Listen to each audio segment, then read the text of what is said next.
నేను ఏదో పెద్ద పాపమే చేసి ఉండవచ్చు, ఆ పెద్ద పాపానికి తగినంత ఫలితాన్ని మాత్రం నాకు ఇవ్వకండి.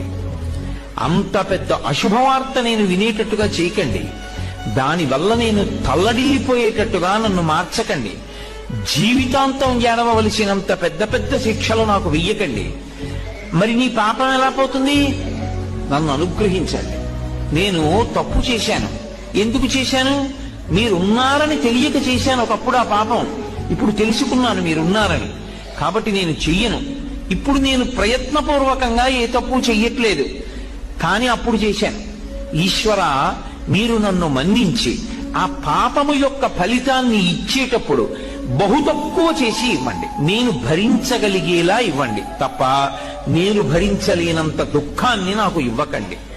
ఇది నోటితో అడగక్కర్లేదు. ఈశ్వరుణ్ణి ప్రార్థన చేస్తాడు. వాడొకడు ఉన్నాడన్న నమ్మకం